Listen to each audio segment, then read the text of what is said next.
कितना प्रबल होता है।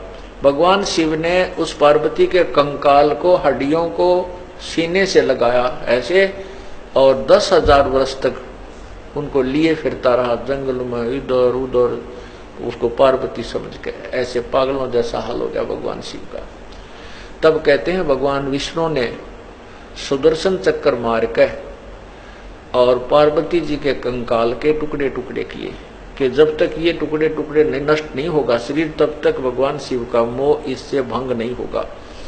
तो जहां पर आंख गिरी, वहां जहां आंखों वाले स्थान गिरा हड्डी ही, वो तो नैना देवी बना दिया मंदिर।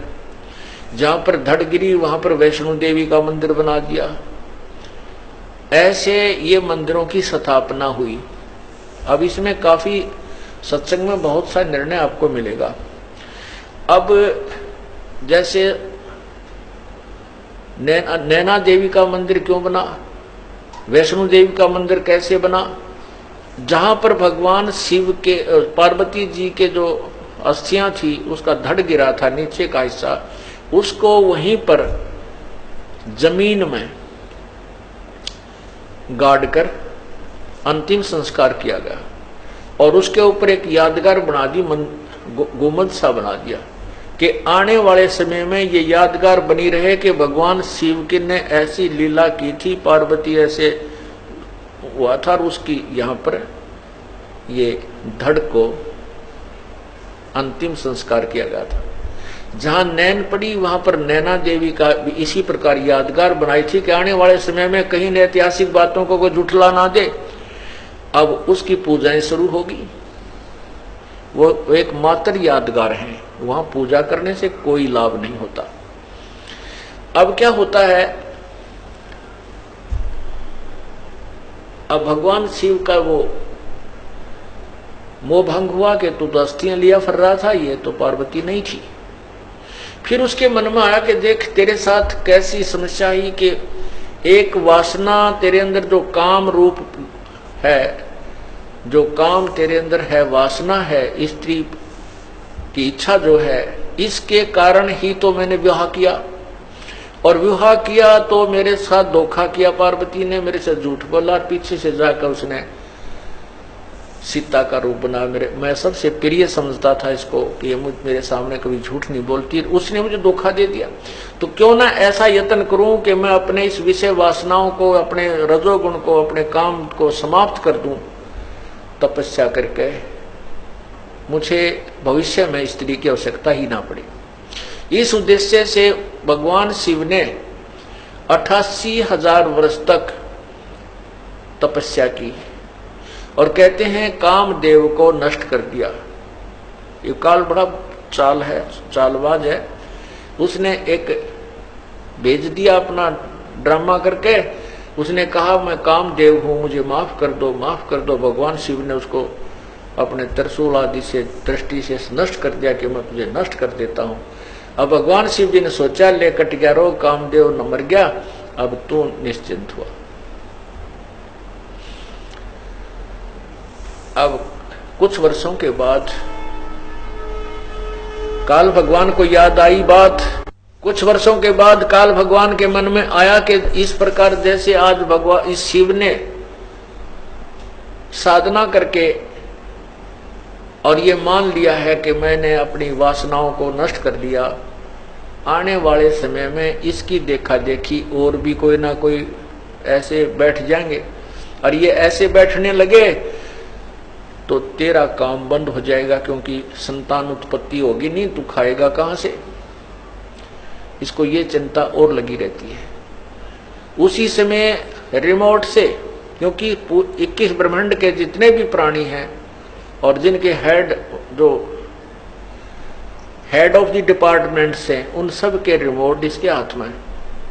तो इसने उसी समय अपने प्रेरणा से शंकर भगवान के मन में ये प्रेरणा पैदा कर दी कि कहते हैं जब सागर मंथन हुआ था तीसरी बार, उसमें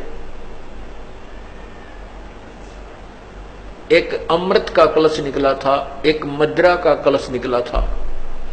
राक्षसों ने अमृत का कलश ले लिया था और भगवान विष्णु ने एक मोहनी, एक स्त्री का, सुंदर स्त्री का रूप बना करके और राक्षसों को अपनी तरफ आकर्षित करके धोखा दे करके वो कलश बदल दिया था। शराब का तो उनको दे दिया था, अमृत का उठा लाए थे। तो उनके मन में आती है, भगवान शंकर के मन में ये आई कि उस समय भगवान विष्णु लड़की के रूप में, स्त्री के रूप में कितने सुंदर लग रहे होंगे। आज मैं चल के उनके पास, विष्णु जी के पास चल के उनसे प्रार्थना करता हूं कि आप अपना वो रूप बनाइए, दिखाइए मुझे जो आपने सागर मंथन के समय राक्षसों को धोखा देने के लिए बनाया था, स्त्री रूप बनाइए। क्योंकि उस समय मैंने विष को ग्रहण कर लिया था और मुझे नशा बन गया था, मैं नहीं देख पाया था। इतना विचार करके भगवान शंकर जी विष्णु जी के द्वार पर जाकर बैठ गए। आओ भगत हुई, प्रणाम हुआ, पूछा कैसे आना हुआ महादेव। तब भगवान शिव ने कहा कि भगवान आज मैं आपके पास एक विशेष कार्य से आया हूं। मैंने सुना है कि आपने जब राक्षसों से वो अमृत का कलश छीना,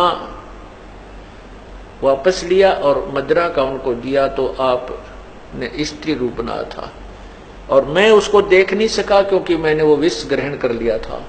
आज मैं आपका वो रूप देखना चाहता हूं, मुझे एक बार वो स्त्री रूप बनाकर दिखाइए। अब भगवान विष्णु जी कहने लगे, भोलेनाथ वो तो कोई मजबूरी थी, कोई समय था, अब बता मुझे शर्म नहीं आओगी, मैं लड़की बन के खड़ा हूं तेरे सामने। भगवान शिव जी कहने लगे, मैं बैठ गया आपके द्वार पर और जब तक मुझे रूप नहीं दिखाओगे मैं नहीं जाऊं। भगवान विष्णु को पता था कि ये भगवान तो भाई 88,000 वर्ष तक तप करके आए और यहाँ बैठ गया, ये उठे कोई ना मन माने 10,000 वर्ष तक, तो इससे भी पीछा छुटवाना आवश्यक है। ऐसे ही बात बूत करके, मजाक मजूक करके और अपने महल की तरफ से ले गए। भगवान बैठो भोलेनाथ, अभी आता हूं मैं। तो वहां से अंतर्ध्यान होकर के भगवान शिव अकेले बैठे थे बाहर बरंडे में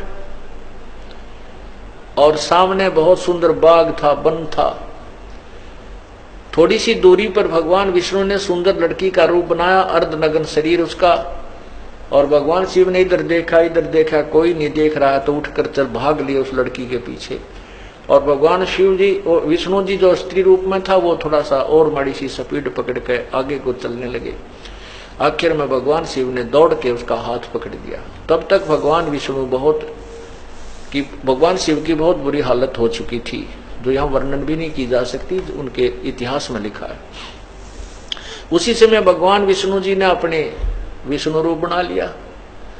जब उनके मुंह की तरफ देखकर, उनका देख कर ये सती थी, तो भगवान विष्णु ने कहा कि ऐसे मूर्ख बनाया था जैसे आपको बना दिया, राक्षसों को मैंने ऐसे मूर्ख बनाया था। अब यहां परमात्मा क्या कहना चाहते हैं बंदी छोड़ कबीर साहब जी? कहते हैं, जैसे अग्न काष्ठ के माही है व्यापक पर दिखे नाही, ऐसे कामदेव पर चंडा व्यापक सकल दीप नौखंडा। जैसे लकड़ी में आग है लेकिन दिखाई नहीं देती, और जब इसको तिल्ली लगाई जाएगी तो ये अग्नि रूप धारण कर लेगी। कहते हैं, जैसे अग्नि काष्ठ के माही है व्यापक पर दिख नाही, ऐसे काम देव पर चंडा और व्यापक सकल दीप नौखंडा। विकार मरे मत जानियो जो भूबल में आग, इसका तरीका ही दूसरा है। इसको